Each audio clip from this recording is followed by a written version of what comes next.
Penampakan buaya di Sungai Brantas wilayah Kediri belakangan ini cukup menarik perhatian masyarakat. Bahkan ada yang mengkait-kaitkan dengan sebuah legenda buaya putih pada masa kerajaan kuno di bumi Panji ini. Legenda buaya putih begitu kental pada masyarakat daerah Kediri. Menurut cerita, buaya itu merupakan makhluk gaib yang menunggu Sungai Brantas yang cuma memperlihatkan wujudnya hanya pada orang tertentu saja. Cerita buaya putih di Sungai Brantas sendiri masih menjadi misteri. Sungai yang digunakan sebagai lalu lintas air sejak masa Empu Sindok pada masa Mataram Hindu tersebut selalu meminta korban nyawa manusia. Berulang kali orang tiba-tiba kalap di sungai.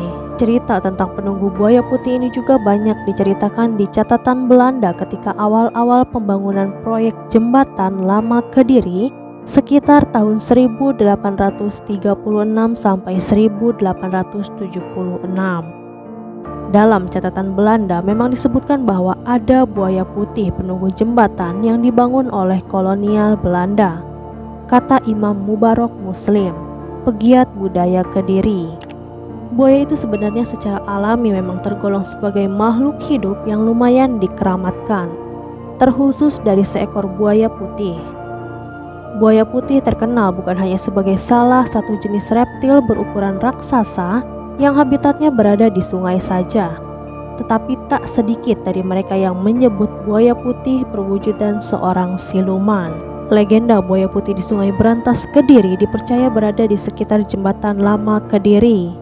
Tetapi menurut Gus Barok, panggilan akrab dosen Fakultas Dakwah Institut Agama Islam Tribakti, yang lebih misterius lagi, soal buaya putih yang berada di aliran Sungai Brantas wilayah Kecamatan Kras, Kabupaten Kediri, yang dikenal dengan sebutan Baduk Seketi. Baduk Seketi dianggap tempat yang sangat wingit dan angker di daerah Kecamatan Kras. Dari cerita tutur masyarakat setempat, si buaya putih dulu awalnya bersahabat dengan penduduk sekitar. Setiap kali penduduk hajatan dan minta tolong kepada si buaya putih, kebutuhan hajatan itu selalu disediakan.